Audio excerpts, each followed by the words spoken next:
Assalamualaikum warahmatullahi wabarakatuh. Puji syukur kita panjatkan Waalaikumsalam. kepada Ilahi Robbi yang telah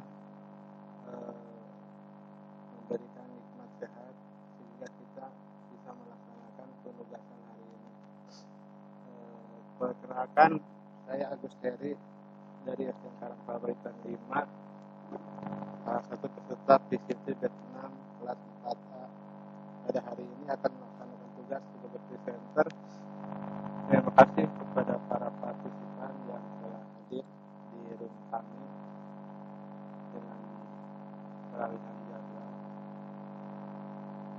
Pada saat ini saya akan mengangkat tema positif disiplin, mendidik tanpa menghardik dengan metode hot chair atau kursi panas.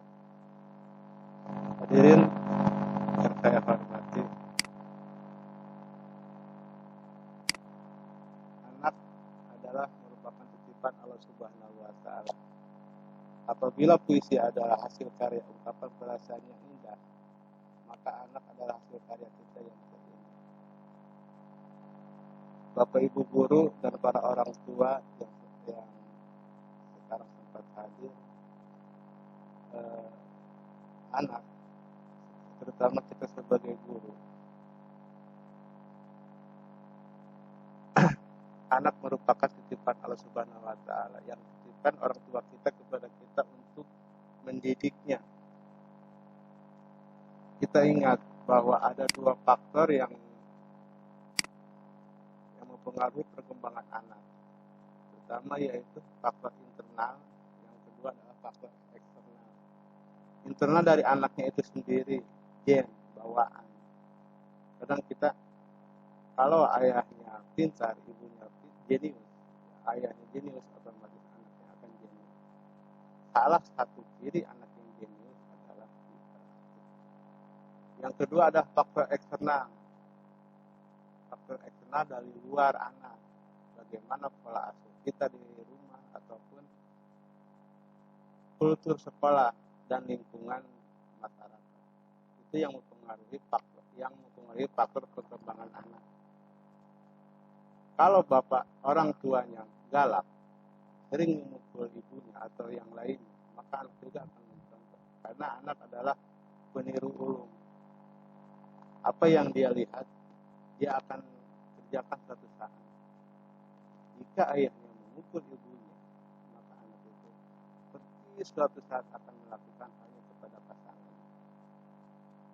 Karena dia melihat apa yang dia lihat di rumah tangganya, di lingkungan keluarganya. Yang kedua yaitu lingkungan sekolah. Guru adalah yang dititipkan oleh orang tuanya kepada kita sebagai guru untuk mendidik di sekolah.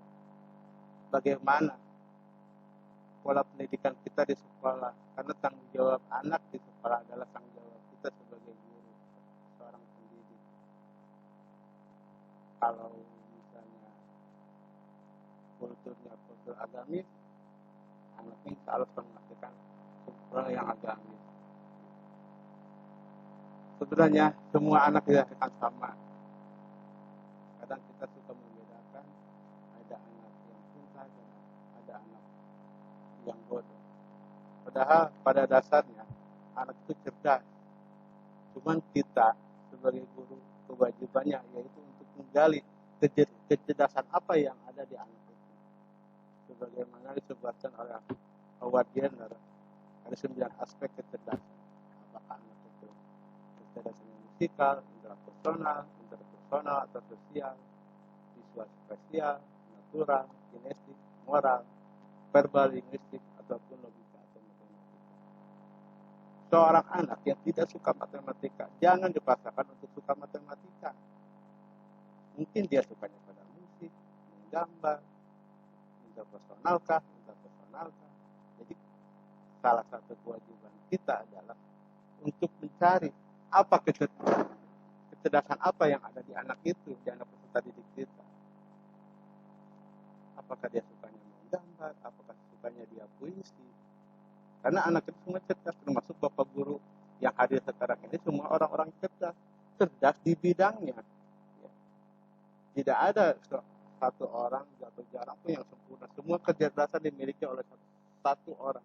Tidak mungkin. Ada kecenderungan kecerdasan seseorang.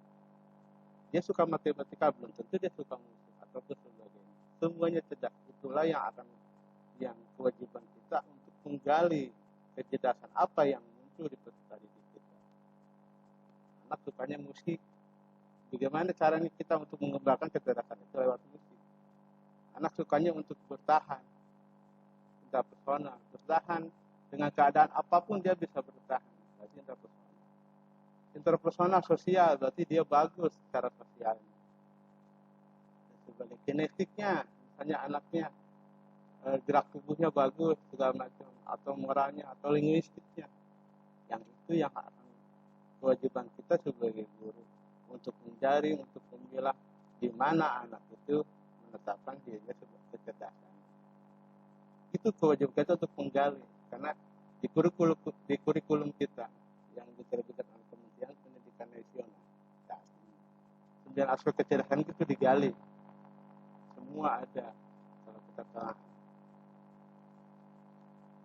ibu-ibu, bapak-bapak yang cerdas dan hebat, mungkin saatnya walaupun sekarang kita masih dalam situasi pandemi atau wabah yang sedang menimpa bukan kita aja, bukan negara kita aja, tapi semua.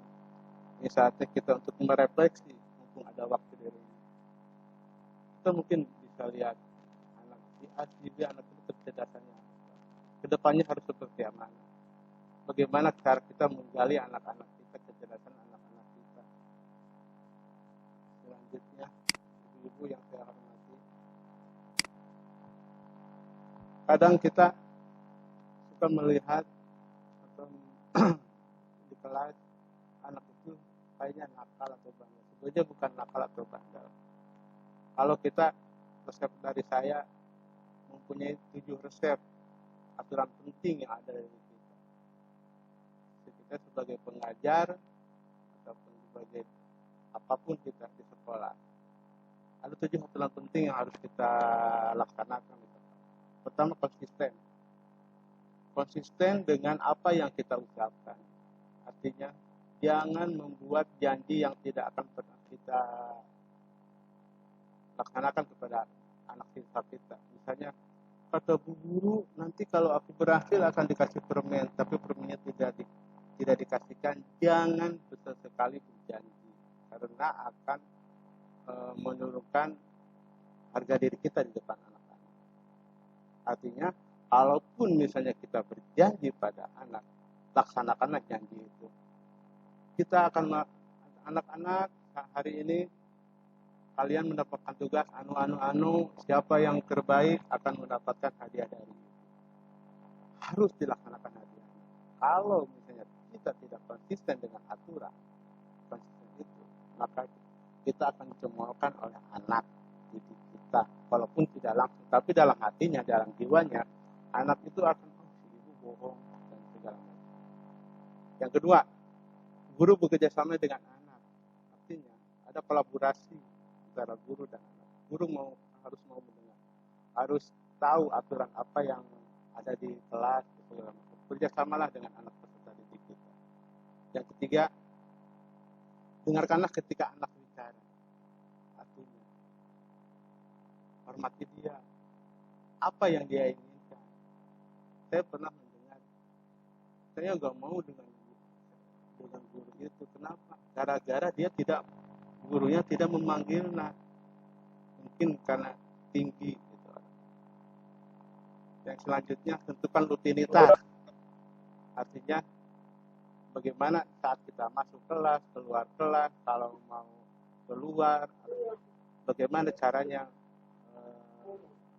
cara berdoa, kalaupun misalnya ada hal yang kalian duduknya yang tidak benar, duduk yang rapi kayak gimana, rutinitasnya seperti apa, tentukan tiap hari. Itu adalah kegiatan yang berulang dan berulang. Tentukan rutinitasnya. Rasa hormat berlaku dua arah, artinya kita juga harus menghormati anak. peserta didik kita harus dihormati. Tingkah laku adalah hal yang universal. Jadi apapun yang kita lakukan di sekolah, kelas, akan dilihat oleh anak. Yang ketujuh yaitu guru menggantikan peran orang tua di rumah. Artinya, maaf diambil, guru menggantikan peran orang tua di rumah. Artinya, perlakukanlah anak seperti peserta didik kita seperti anak kita sendiri. Kalau misalnya di rumahnya orang tuanya sering ngambek, sering apa, jangan cerewet di sekolah. Karena dia di rumahnya udah pusing dengan ibunya atau segala macamnya. Perlakukan anak itu di sekolah seperti anak kita sendiri. Yang ketiga, selanjutnya itulah 7 aturan penting yang hasil telahan kami, hasil telahan saya, apa yang sebenarnya harus dilakukan kita di saat kita mengajar. Selanjutnya, ketika kita ada anak yang taruhlah sebenarnya tidak ada anak nakal yang saya garis bawahi, tidak ada anak nakal, tapi ada anak yang menyalahi aturan. Maka di sini saya akan membuat sebuah aturan namanya hocer, kutipan. Apa itu hocer? Hocer yaitu adalah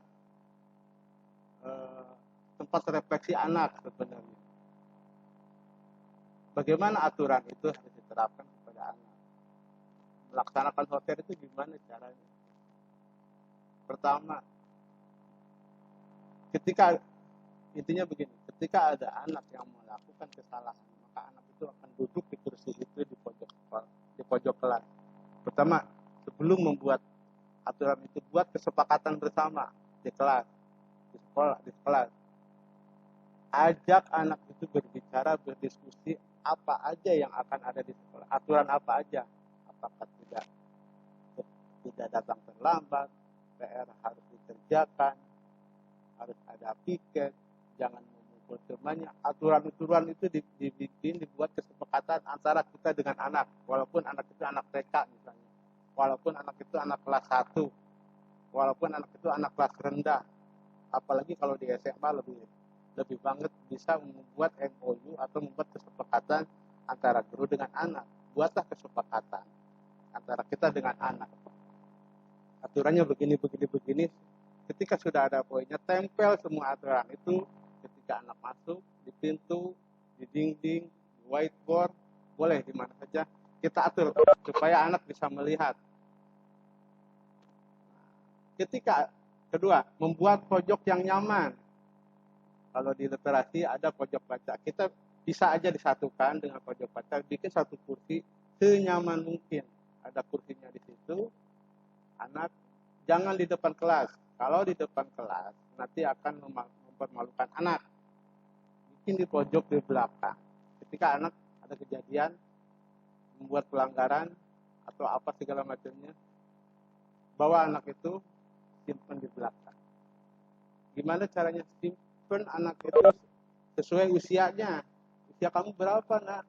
7 tahun berarti 7 menit. Itu waktunya. Kalau dia sebelum 7 menit itu keluar, ulangi lagi awal dari nol. Makanya dipasang jam buat masak, jam kue. Biasanya ada itu timernya. Kalau anaknya 7 menit, pasang kita 7 menit. Kalau 7 menit sebelum 7 menit dia keluar, diulang lagi.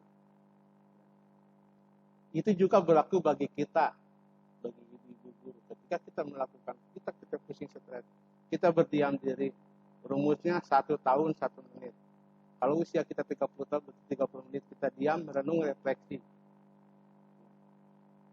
Itu rumusnya 1 tahun 1 menit. Kalau misalnya anak 7 tahun kelas 1 berarti 7 menit. Kalau anak kelas 6, 12 tahun berarti 12 menit.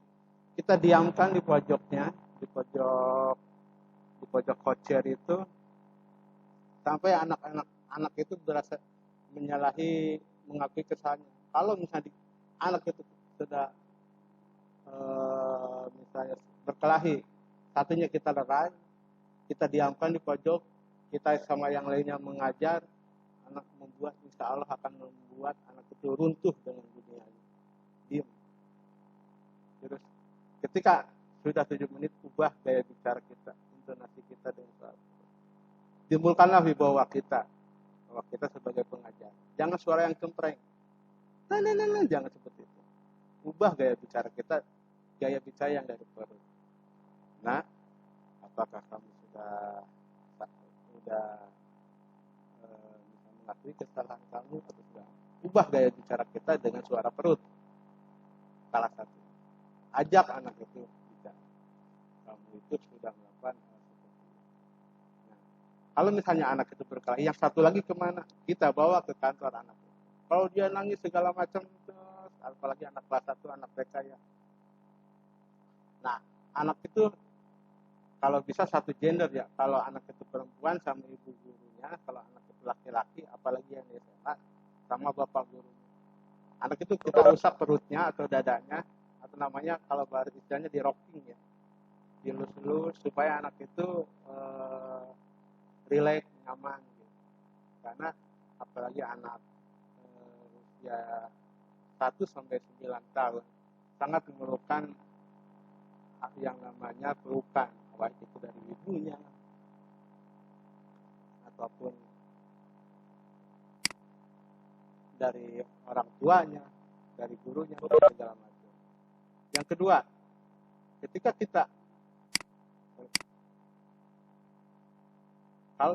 kita berbicara sama anak, ada yang ganggu, ada yang share konten. Ketika anak sudah melakukan yang tadi, sudah keluar dari kursi panas, hujan, ajak anak itu berbicara dengan posisi eye level seperti ini. Jangan sesekali kita berada di atasnya. Karena anak sudah melakukan kesalahan, apalagi seperti posisinya seperti ini. Eye level, ya. Jadi sejajar. Itu akan ada gap attention dari anak ke kita. Merasakan anak itu kalau lagi marah, kita juga akan merasakan anak itu lagi marah. Anak juga merasakan kasih sayang dari seorang guru atau orang tua. Kalau anak berbicara sama anak, posisikan kita seperti ini, eye level, posisi mata sejajar, seperti itu. Jadi nanti jiwa kita akan merasakan kalau anak itu lagi kesal sama temannya karena melakukan kesalahan berkelahi, kita juga akan merasakan gap attention. Itulah teman-teman, sebenarnya kalau ini dilakukan di sekolah, anak kalaupun misalnya tidak kita harus disuruh juga, dia akan melakukan sendiri. Oh, kita udah melakukan kesalahan, maka dia akan pergi ke kursi panas itu. Dan jangan sesekali bahwa itu adalah sebuah hukuman. Jangan tahu bahwa anak itu ada sebuah hukuman, karena kita awalnya membuat kesepakatan. Dan jangan dibicarakan sama anak-anak peserta didik kita bahwa itu ada sebuah hukuman, tapi itu ada aturan. Jangan sekali ada kata hukuman, karena akan merasa bahwa anak itu dihukum, akan merendahkan dirinya. Ini belajar untuk anak mengakui kesalahannya. Tapi bila perlu kita kasih reward, anak yang melakukan sendiri, oh dia sadar sendiri dengan kesalahannya, dia langsung pergi ke kursi panas, ke hotel itu, ke pojok kursi itu, melakukannya sendiri. Itu sangat bagus. Terakhir dari saya bahwa tidak ada anak nakal sebenarnya, yang ada hanyalah orang tua atau kita guru yang tidak berani berkata tidak. Ya, sebenarnya tidak ada anak nakal baik di lingkungan kita ataupun segala macam. Dan ingat bahwa ada pola untuk bagaimana caranya anak itu menstimulan anak supaya jenius, supaya pintar. Dengan cara diulang selama 91 hari. Kamu anak pintar, dan yakinkanlah bahwa dia itu 91 hari dikasih masukan, karena di otak kita ada ribuan dendrit, itu adalah perilaku kita. Kalau satu kita untuk dengan cara perlakuan kita menulis, yaitu perilaku kita menulis. Kalau kita anak itu disebut anak bodoh, maka anak itu akan termemori terus anak bodoh. Jadi lakukanlah bahwa dia itu kamu anak pintar, bukan jangan sesekali kalian tuh bodoh, kalian segala macam hal yang menjelekan. Jangan memberikan asumsi-asumsi yang negatif kepada anak. Kalau anak melakukan kesalahan, pujilah kebaikannya. 9 kesalahan, ada 1 kebaikan, pujilah kebaikannya. Jangan kesalahannya yang disebut-sebut. Tiap hari diulang kesalahan itu, tapi jangan disebutkan kesalahannya. Kamu anak baik, Mas. Lihat kebaikan anak itu apa. Ucapkanlah, sebutkanlah kebaikannya, jangan kesalahannya dari anak itu. Maka reinforcement setiap hari, insya Allah kesalahan anak itu yang tadinya 9 akan berkurang jadi 7, 8, 7 dan sampai insya Allah akan hilang dengan cara reinforcement, yaitu memuji kebaikannya, jangan menyebutkan kesalahannya, jangan menyebutkan kekurangannya. Pujilah anak itu kebaikan. Kamu anak hebat, kamu anak pintar, kamu anak yang suka menghafal dan sebagainya. Mungkin itu teman-teman sekelumit dari saya.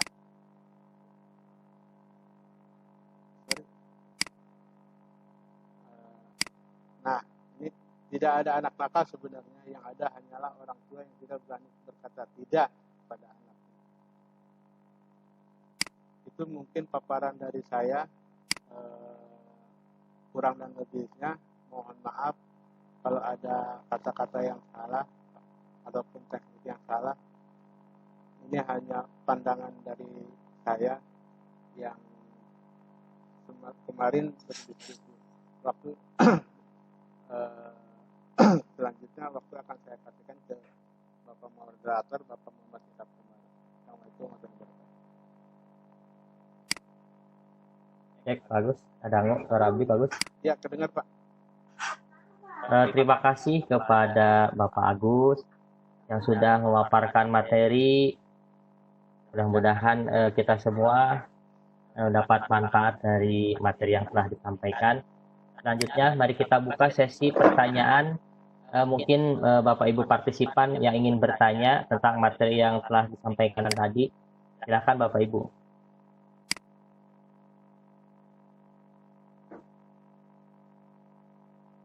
Maka Bapak Ibu yang ingin bertanya.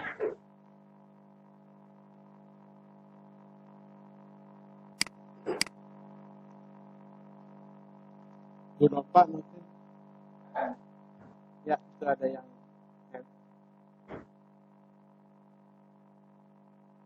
Bu Nova, katanya bertanya.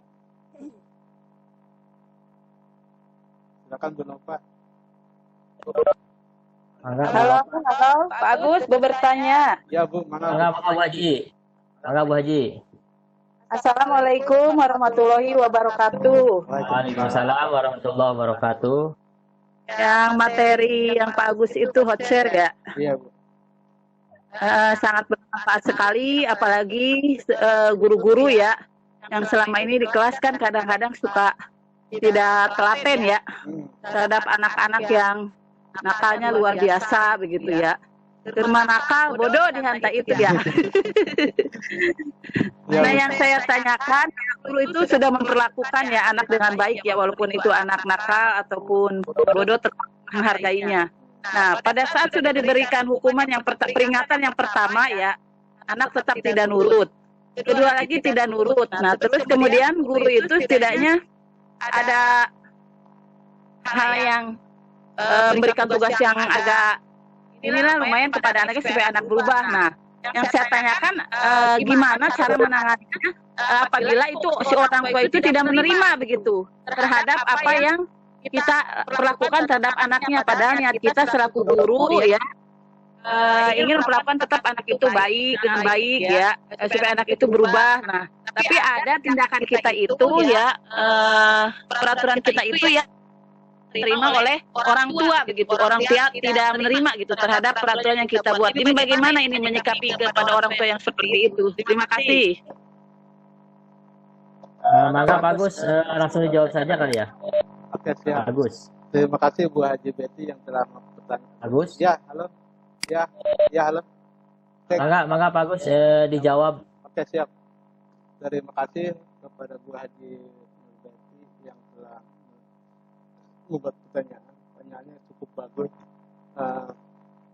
Jadi sebelum kita membuat aturan di sekolah ataupun di kelas, alangkah lebih baiknya kita membuat kesepakatan, Bu, ataupun dengan orang tua ataupun dengan siswa. Kesepakatan apa yang akan kita laksanakan di sekolah.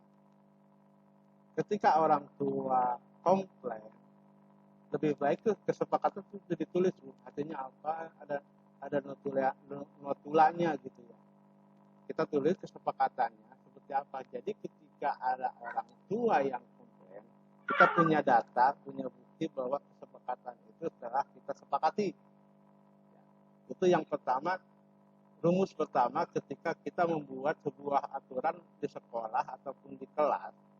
Ajak dulu bicara, semua harus tahu bahwa di sekolah itu ataupun di kelas ada aturan.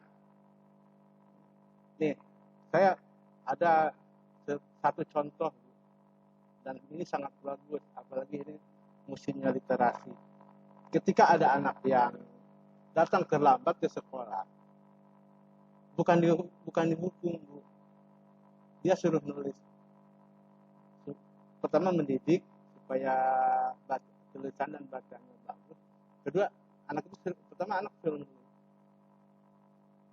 Ibu guru atau bapak gurunya menanyakan, kenapa kamu terlambat? Tuliskan di situ. Jangan bicara, jangan ngomong, tapi anak itu menulis. Tuliskan kenapa kamu terlambat, tuliskan alasannya bla bla bla bla. Dalam bentuk tulisan silakan anak, kenapa terserah. Jangan dimarahi, Bu. Silakan anak itu ungkapkan alasannya dalam bentuk tulisan. Kalau ngomong mungkin dia karena malu atau segala macam. Mungkin kalau dengan tulisan dia akan berekspresi dengan tulisannya. Ibu karena gini. Setelah itu, nah, itu lagi disuruh lagi anak itu apa yang harus kamu lakukan untuk supaya kesalahan itu tidak lakukan lagi. Ditulis lagi sama anak itu. Bagaimana solusinya gitu.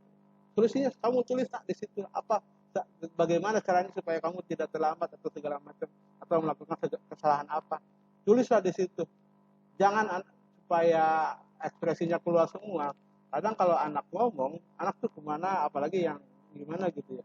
Kalau disuruh ngomong, anak tuh akan melatih apa. Kalau nulis, silakan anak itu bereksplor dengan tulisannya, tapi catatan jangan bohong. Terus imajinasi anak itu juga ada.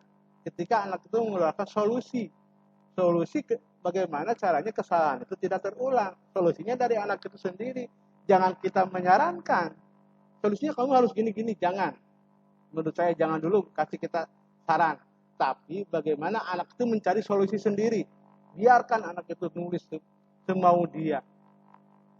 Sambil melatih imajinasi dia, mengakui kesalahan dia, anaknya sendiri. Tulislah anak sama. Dan kita kalau bisa jangan ditongkrongin, Bu. Kasihan sama anak, ketakut anak. Ada ruangan khusus di kelas atau apa gitu. Di kelas juga kalau kita sambil mengajar, kita juga sambil mengajar sama teman-temannya. Tapi si anak itu silakan menulis, ingatkan lagi bahwa itu bukan hukuman, tapi ini ada pembelajaran juga. Anak tidak nyadar bahwa itu juga sebagai salah satu pola pembelajaran dari kita. Intinya jangan menghardik, kamu gini, udah terlambat gini, tidak mengajarkan PR gini. Jangan sesekali menghardik anak itu seperti itu. Kalau misalnya anak itu, kamu jangan, anak akan melakukan hal itu. Kamu jangan terlambat, anak itu akan terlambat. Sama kepada suami ibu, kamu jangan selingkuh, suami ibu juga akan selingkuh. Jangan mengatakan jangan, Bu. Ya, tapi bagaimana caranya anak itu dengan kata-kata kita atau dengan teori, dengan segala macam lah teori apa, salah satunya seperti itu. Ketika ada anak melakukan kesalahan, tulislah kesalahannya apa, mengakui. Solusinya seperti apa, anak itu yang membuat sendiri. Ya, mungkin itu Bu Betty salah satu solusi dari saya. Terima kasih Pak Agus, terima kasih jawaban yang mantul. Ya, nah, selanjutnya. Terima kasih kepada Bu Haji Betty yang sudah bertanya. Mungkin ada Bapak Ibu partisipan yang ingin bertanya kembali. Saya, Pak. Ya, Bu. Maka Bapak Ibu disebutkan nama, terus dari instansi mana ya Ibu ya? Enggak. Ya, Assalamualaikum warahmatullahi wabarakatuh. Waalaikumsalam. Waalaikumsalam warahmatullahi wabarakatuh. Dengan Bu Mary, Pak, dari SDIT Bintang Asa, Lati. Ya, Bu. Ya, ini yang ingin saya tanyakan dalam suasana sekarang nih Pak ya, kan anak-anak belajar dari rumah. Pandemi ya. Nah, orang tua banyak yang mengeluh ya, banyak yang itu ternyata menjadi guru itu sulit gitu kan. Mereka merasakan bagaimana cara mendidik anaknya di rumah itu, jadi mengakuilah kehebatan kita sebagai guru. Anak-anak lebih nurut ke guru daripada ke orang tua gitu. Nah, yang jadi pertanyaan saya itu kalau di rumah orang tuanya mengarahkan anak itu susah sekali ya. Beda mungkin kalau ke orang tua sama ke guru, suruh bangun pagi susah kan gitu. Ada bangun mandi ge hararese cenah gitu ya. Nggak keluar ya mandinya nanti gitu, nggak langsung mandi, artinya ketertiban itu sulit lah gitu ya untuk diterapkannya cenah gitu Pak. Nah, terus untuk pokoknya susah weh. Jadi kalau ada tugas dari guru baru kan gitu suruh nonton TV ke bagian jam berapa baru bangun buru-buru gitu. Terus mengerjakan tugasnya baru mau gitu. Nah di luar itu rese gitu Pak. Nah untuk menangani seperti itu gimana nih Pak biar bisa di-share ke orang tua Pak? Ya gitu aja Pak Agus. Ya. Waalaikumsalam, terima kasih kepada Bu Mary yang sudah memberikan pertanyaan yang luar biasa. Mangga Pak Agus, langsung dijawab. Ya, terima kasih Pak Moderator. Terima kasih Bu Mary, pertanyaannya sesuai dengan zamannya sekarang, situasi saat ini, di mana kita harus survive, harus bisa mencari solusi di tengah-tengah wabah atau pandemi yang sedang berjalan. Itu dirasakan sama istri saya juga sama seperti itu. Dan malam saya masuk ke grup PGRI ada sama seperti ini. Solusi-solusi itu seperti gimana supaya kita sebagai guru tetap survive, tetap bisa berjalan dengan pembelajaran online. Tidak semua orang tua dengan teknologi itu melek, ya. Apalagi di kampung atau segala macam. Kemarin sudah dibahas sama Bu Betty bagaimana kalau menurut saya kita home visit, katanya kan kalau bisa social distancing, jangan terlalu banyak berinteraksi. Amat sangat banyak aturan-aturan, apalagi kalau misalnya Karawang melakukan PSBB. Ini akan menjadi sebuah halangan untuk kita berinteraksi langsung. Salah satu jalannya dengan online, dengan seperti ini ya. Jadi apa sih sebenarnya online? Online tidak hanya berbasis web saja, Bu. Tidak hanya berbasis kita ke internet. Kita kan banyak sekarang berasumsi bahwa online itu ke internet. Menurut saya sebenarnya enggak tok itu gitu. Kita bisa by phone. Kita kalau misalnya di kota, apalagi Bu SDIT mungkin ada grup ya, grup guru di WA, itu salah satu jembatan bagaimana caranya kita membuat penugasan atau segala macam. Walaupun tidak efektif, ini hanya menurut telahan saya ini hanya sebagai salah satu meminimalisir supaya pertama anak itu ada kegiatan, bisa memantau walaupun tidak maksimal. Jangankan di rumah, Bu. Menurut saya di sekolah aja anak agak-agak suka ada juga yang kita mengajar tidak maksimal, apalagi kita tidak bisa mengontrol secara visual langsung, kita hanya mengontrol dengan online. Artinya sesekali kita menurut saya lakukanlah telepon, Bu. Menelpon pertama ke orang tuanya, kalau seperti ini. Nah, ada feedback ya, sorry. Nah, orang tua disuruh kalau bisa sih, Bu, apa aja sih anak itu kenapa gitu, misalnya malas mandi atau segala macam apa. Kalau bisa tulis dulu sama orang tuanya, ketika itu kita nelpon sama orang tuanya, terus telepon kita disambungkan lagi sama anaknya, sama anak itu kita kasihlah 5 atau 10 menit atau 2 menit terserah. Intinya kalau anak itu mendengar gurunya, insya Allah akan menurut, karena guru itu akan digugu dan ditiru, insya Allah akan menurut sama gurunya. Makanya jangan di situ pemerintah juga sekarang di dana BOS memperbanyak membeli kuota atau pulsa, dan itu sangat diperbolehkan, Bu. Silakan Ibu kalau misalnya kekurangan ada kendala dengan segala macam, karena ini ada sebagai metode pembelajaran untuk pulsa atau segala macam, koordinasi dengan sekolah untuk pulsa dan segala macam, dan itu sangat dibolehkan di BOS sekarang saat ini, Bu. Pengalihan pergeseran itu untuk pembelian kuota dan pulsa amat sangat dibolehkan, karena kita home visit bukan gak boleh, jadi meminimalisir home visit bertatap muka langsung. Salah satu online itu dengan telepon, salah satu lain juga itu.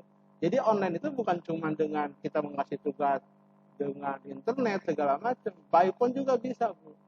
Telepon anak ibu orang tuanya, apa sih kendalanya, misalnya sambungkan lagi kepada anaknya. Kalau anak itu mendengar langsung oleh gurunya, insya Allah menurut, walaupun ini bukan solusi yang tepat, bukan yang solusi yang 100% maksimal, tapi salah satu usaha menurut saya seperti itu. Telepon sama orang tuanya langsung, orang tuanya itu kasihkan telepon itu pada anaknya, dengarkan ibumu mau bicara, gurumu mau bicara, ibumu mau bicara, bapakmu mau bicara, dengarkan. Di telepon juga Ibu tadilah intonasi yang bagus, suaranya yang bagus. Bagaimana supaya penjiwaan anak itu kena sama kita, Bu. Dengarkan, dengan gaya bicara aja terdengar. Anak yang malas, anak yang bandel terdengar. Jadi kita bagaimana sih untuk kalau anak itu nakal segala macam, terdengar sama kita sebenarnya, terdetek sebenarnya. Mungkin itu Bu Mary, mudah-mudahan Bu Mary tidak puas dengan jawaban saya. Supaya bertanya ya Pak. Iya Bu. Terima kasih Bu. Iya Pak. Di sekolah kita memang sudah sudah komunikasinya melalui Zoom. Kebetulan saya kepala sekolahnya Pak. Oh iya siap. Jadi, bagus. Semua kelas itu memang difasilitasi dengan Zoom meeting. Anak-anak. Nah, cuman itu dari laporan dari beberapa guru dan orang tua itu ya seperti itu. Jadi anak-anak mereka itu kalau pada saat jadi Zoom-nya satu kelas itu dibagi Pak, satu hari 6 anak gitu. Iya, bagus. Terus besoknya yang 6 anak yang sudah itu bertugas mengerjakan pekerjaan rumahnya ya, sama tugas karakternya. Nah, yaitu keluhan dari mereka itu pada saat mau di call gitu kan, baru mereka anak-anak mau bangun pagi gitu karena ada jadwal, mau mandi buru-buru gitu. Terus pokoknya intinya orang tua kalau nggak ada jadwal mah mandi hese. Terus membantu orang tua juga ya gitulah. Beberapa anak kan naon teh seperti tidak mendengar teh geuningan Iya. orang tua teh gitu. Jadi mereka apa namanya, intinya udah pada rusing, keluhan dari orang tua itu udah pada rusing dengan belajar jauh dari rumah teh gitu kan. Kalau ungkapan dari kita mah kan ngajar anak sendiri kok dipakai pusing kan gitu. Iya. Tapi ya begitu kenyataannya. Jadi anak-anak ada yang mungkin di rumah mah asa maneh teh ya gitu ke orang tua sendiri gitu. Itu maksudnya. Jadi apa di pesan mah udah Pak sama gurunya teh cenah, tapi ya di rumah ya seperti itu adanya. Anak-anak itu susah diarahkannya meureun gitu Iya. lah intinya. Iya benar. Inilah kondisinya sekarang, kita harus coba survive, Bu. Bagaimana memutar otak, bagaimana caranya gitu. Ya Pak.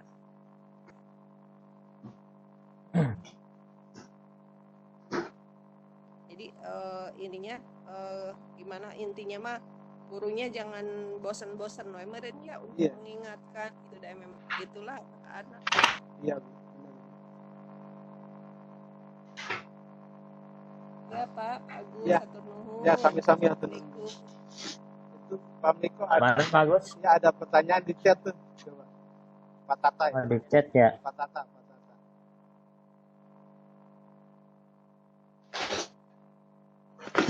Ini Pak Agus dari Pak Tata ya. Iya, Pak Tata. Pak Tata, saya baca.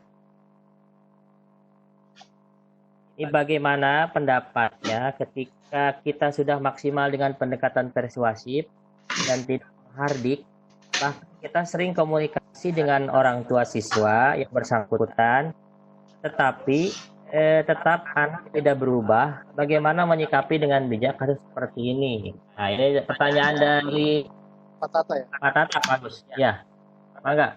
Terima kasih Pak Tata. Pertanyaannya sangat menarik dan sangat menantang. Bagaimana pendapatnya ketika kita sudah maksimal ya, maksudnya maksimal dengan dengan posisi kita, mungkin kalau sebagai guru dengan standar sekolah maksimalnya. Pak Agus, Ya. Pak Agus punten. Ya. Pak Agus punten. Ya loh, Waktunya 5 menit lagi, kita 3 menit lagi. 3 menit lagi ya. Nah, Iya. Siap. ya, jawab secara singkat aja kali ya. Oh iya, Agus. jawab singkat aja, izinnya cuma sebentar saja. Mangga. Iya. Dengan kumulatif anak itu pelanggaran nggak? Sebenarnya dari awal saya sudah sebutkan bahwa anak itu tidak ada yang nakal, yang ada adalah kita yang tidak berani berkata tidak pada anak itu. Artinya pola itu kita camkan dulu, anak itu tidak nakal, dan kita sudah, kalaupun misalnya usahanya sudah sangat persuasif dengan beberapa kali itu, kita ajak dulu dialog sama anaknya. Itu kalau anaknya sudah dewasa, kita masuk ke dunianya Pak, dunia anak itu kita mungkin bisa mengumpulkan data kesehariannya dengan siapa, aktivitasnya bagaimana. Itu kalau anak yang dewasa ya, biasanya dia pengennya apa, dunianya itu dia seperti apa. Kalau kita udah mendapatkan data, mencoba kita masuk ke dunia dia Pak. Oh dia biasanya musik gitu. Kita masuk dunia musik, karena mungkin dia kecerdasannya ada di bidang musik. Intinya kita masuk ke dunianya dulu, pahami dunianya seperti apa, dan ajak bicara dulu seperti itu. Itu jawaban singkat. Kalau jawaban panjangnya kita harus diskusi lebih panjang Pak. Mudah-mudahan Pak Tata tidak puas dengan jawaban saya Pak. Ya Pak, waktunya sudah mepet. Waktunya mepet.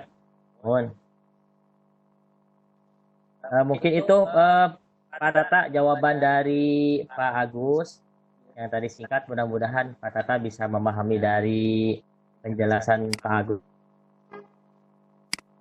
Cukup Pak Agus ya? Cukup Pak. Agus. Silakan balik lagi ke terima kasih kepada Bapak Agus yang sudah memaparkan materi yang sangat luar biasa dan bermanfaat bagi kita semua. Mudah-mudahan Bapak Ibu partisipan yang ada di sini bisa mengaplikasikan pemahaman materi yang telah tadi disampaikan oleh Bapak Agus. Alhamdulillah pada kesempatan hari ini berakhir sudah pertemuan kita pada sesi kesempatan pagi hari ini. Selanjutnya saya serahkan kepada host, mangga Bu Nurul.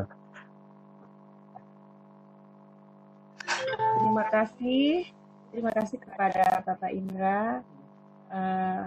Alhamdulillah pada hari ini kita sudah bahas tentang masalah positif disiplin mendidik tanpa menghadrik dengan metode hot chain. Demikian sesi pertama ini telah dilaksanakan. Alhamdulillah Rabbil Alamin. Terima kasih sekali lagi kepada para partisipan. Tidak kurangnya kami mohon maaf. Wassalamualaikum warahmatullahi wabarakatuh.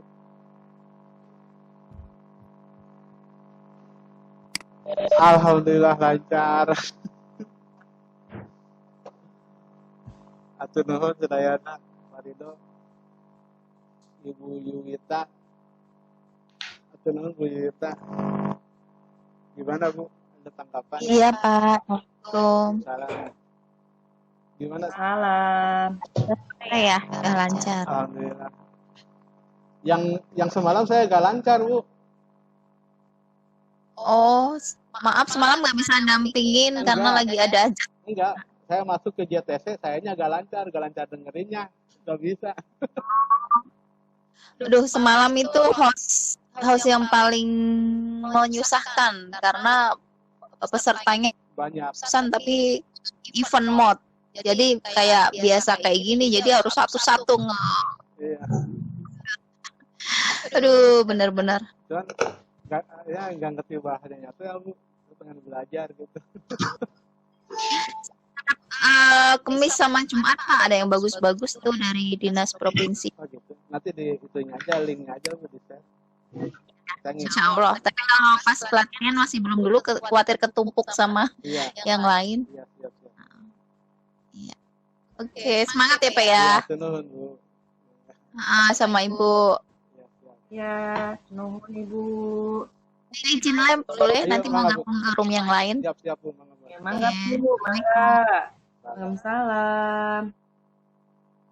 Gimana Pak Agus?